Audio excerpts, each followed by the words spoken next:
Hey, good morning, and welcome to Friday the 13th. It's the second Friday the 13th we've had this year. So how's it going? You're feeling lucky? Um, so welcome to One Ancestor at a Time Weekly Live. And today I would like to share with you the story of kind of the man who started it all for me. But before I just leave that mystery bomb for you, I want to let you know that if you're in New Zealand, if you have governance experience, the New Zealand Society of Genealogists is currently looking for board members. There are 3 vacancies on the board, and particularly if you're in the South Island, we would really welcome your application. I say we because I've been a board member since July 2025.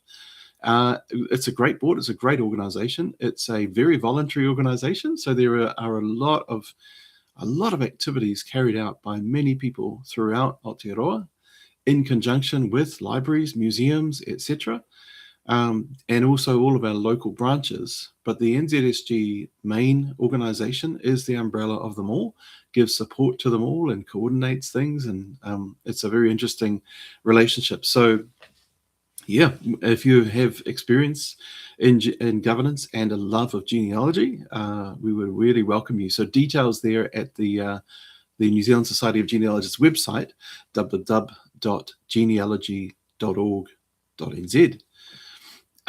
Or leave a comment here and I can send you in the right direction. Right, back to today's show. So, as you may have seen in the trailer for this channel, my life changed around 22 years ago now, when my uncle gave me the family tree bag. It was a collection of documents that had been gathered together and was meant to be for all of my dad and his 4 brothers and 1 sister. Now, for whatever reason, that had stayed in the sort of family home in Te Kuiti, in the King Country in Aotearoa. So I wasn't aware of it all these years. So when I turned 29, I had this opportunity to actually receive all of this data download. Now, a massive part of that was the Young Family Tree. And it was, I'll just give you an idea of its extent. And it was a photocopy of a Gestetner of the original, the original handwritten. So you may have seen, I may have shown you this before.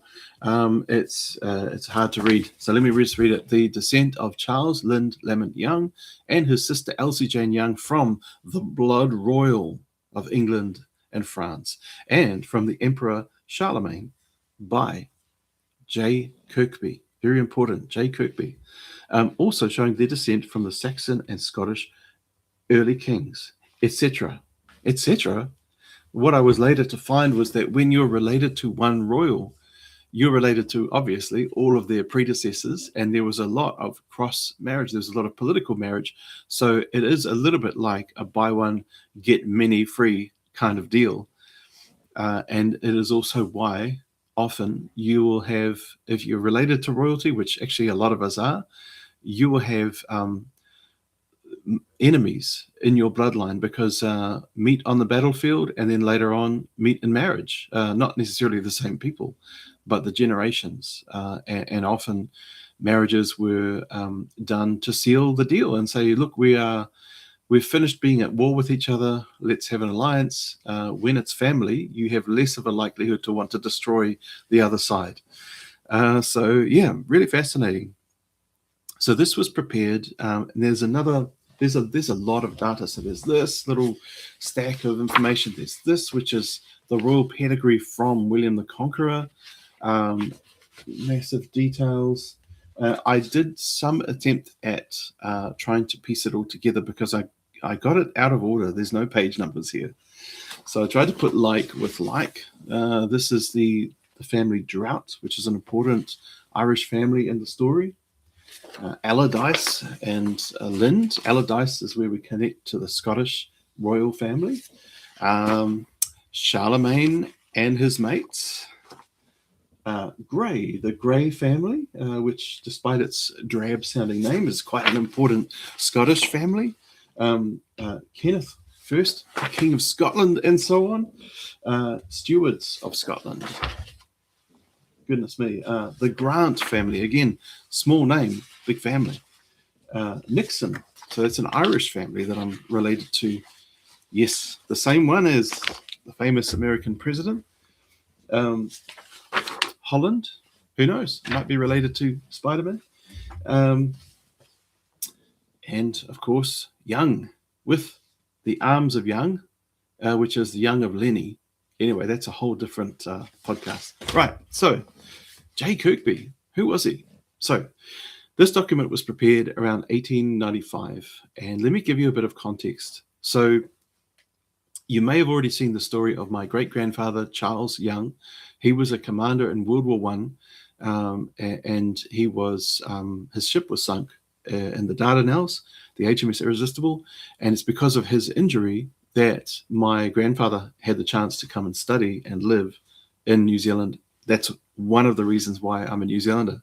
So he had some tragedy later in life, in his 30s, but also his early life was also beset with tragedy. He was born in 1879 in Mittagong, New South Wales, Australia, and to his father, Lamont Henry Graham Young, and his mother, Dora Charlotte Georgina Drought. So they were in Australia because Lamont was, or Lamont, depending on how you want to say it. Lamont was a geologist, not a genealogist, a geologist. So this was the era of the gold rush. So Victoria State had its gold rush. New Zealand had its gold rush in the South Island. And there was great interest in whether there was gold to be found in New South Wales. So that is why the family was based there. That is why Charles, my great-grandfather, was born there in Australia. 1880, when he's just 1 year old, his father, along with 4 other men, go mysteriously missing. And it is they're in the small seaside town of Bermagui, New South Wales. And it is still Australia's oldest unsolved murder, because the assumption is he wasn't just missing, he was dead. There's been a whole book written about it, and I will be certainly doing an episode about that. But needless to say, at just 1 year old, Charles had lost his father. And not only Charles, but also his sister, Elsie. And so the family went back to England, and imagine that lack of closure. Throughout the 1880s, the family kept trying to work with the constabulary, with the police, to try and figure out what on earth happened, who did it.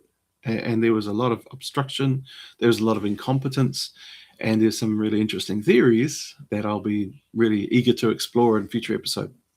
But anyway, thinking of it from Charles's point of view and from his mother, Dora's point of view, yes, they were a little bit at sea. They didn't quite know what was going on. So then in 1894, so it's 14 years later, Dora remarries to a man called John Kirkby. And he is the author of all of these meticulously written pages of family history. And so that's basically the spoiler of the whole story, is that I owe my initial knowledge of my family tree to a stepfather. And it's really interesting because he had a choice, didn't he? He could have said, Charles, you're my son now. You're a Kirkby.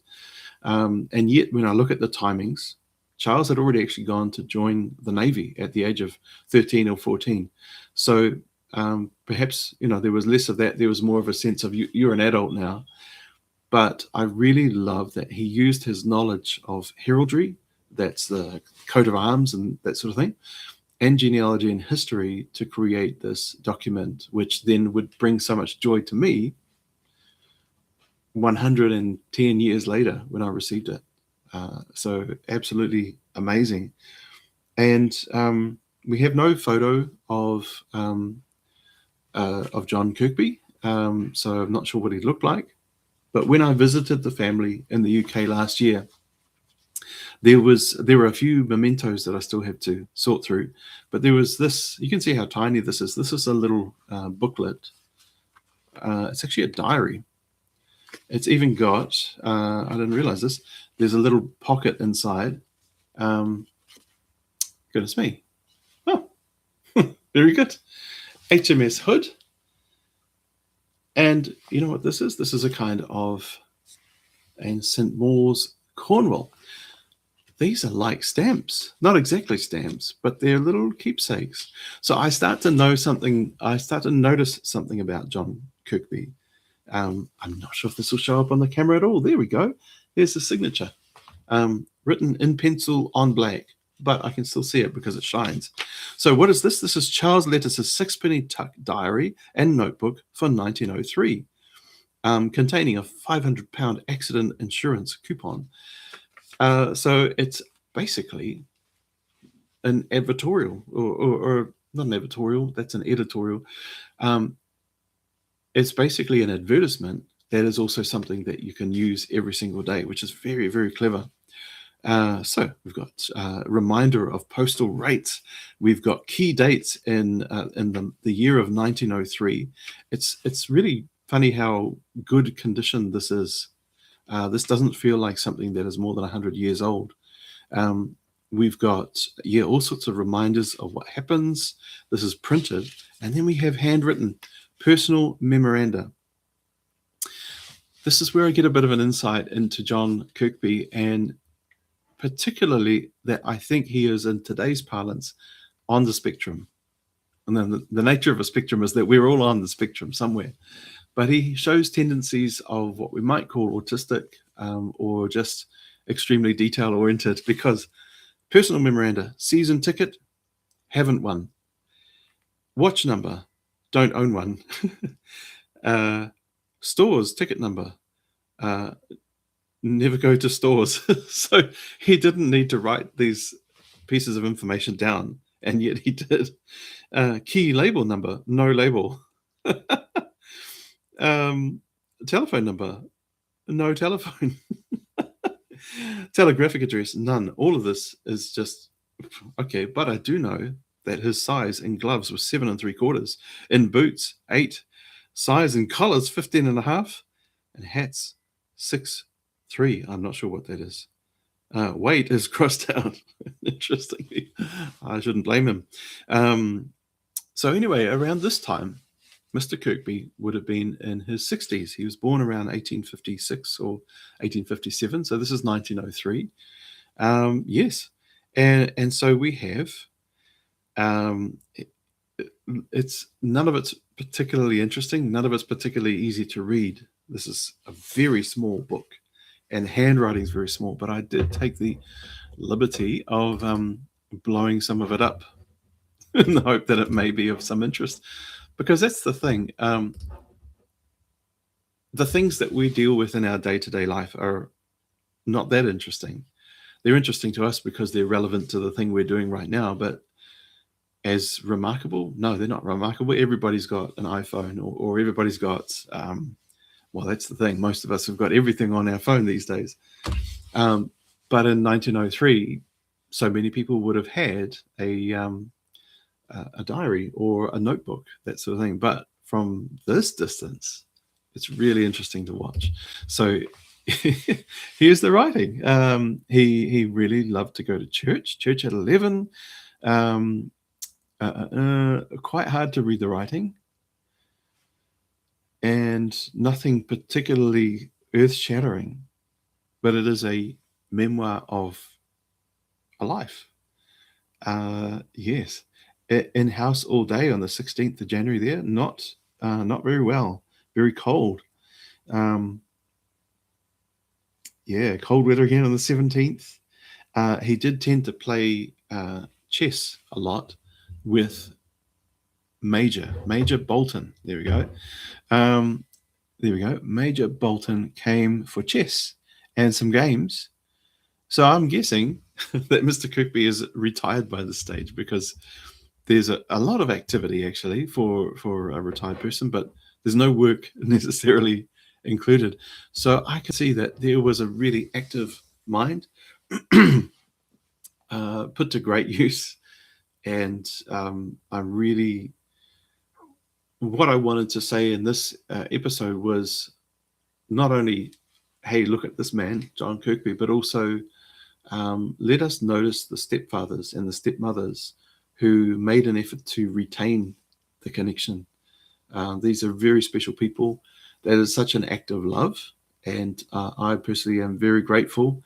Now, somebody who passed away, he passed away in 1942, lived quite long. He outlived his wife, Dora. She passed away in 1924.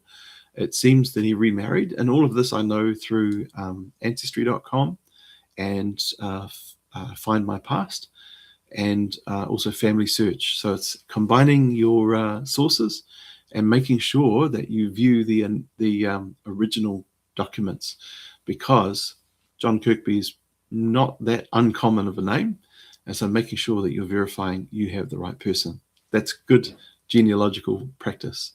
Now, I'm very lucky that in the Young side of the family, we always had these special middle names and double-barreled middle names, so that the unique individual could be found. John Kirkby, less so. We don't even have a middle name, which is ironic, given somebody with such a great interest in family history. So, yeah, remember to thank the step-parents in your life, if you have any, or if you are one. Thank you for being a holder of identity for your children, whether it's through being widowed or divorced, that your children aren't connected with their original parent anymore. Anyway, that's probably quite interesting territory. But yeah, when we're looking back at family history, we're often very interested in those who we're directly descended from. That's how family trees are built, that sort of thing. But sometimes it's somebody just like Auntie Noni a few weeks ago, who didn't, isn't part of your direct DNA line, but had a great influence. So there we go. Mr. John Kirkby, I salute you and remember you today, sir. Thank you for your service to our family. Thank you for your act of love to Charles and Elsie, creating the family tree that formed the basis of this very series, One Ancestor at a Time. Thank you for watching with me and learning with me, learning history, one ancestor at a time. Looking forward to catching up with you on next week's YouTube Live. Don't forget to subscribe if you haven't already, and make sure to visit oneancestor.co to sign up for email updates. Many thanks and talk soon. Bye-bye.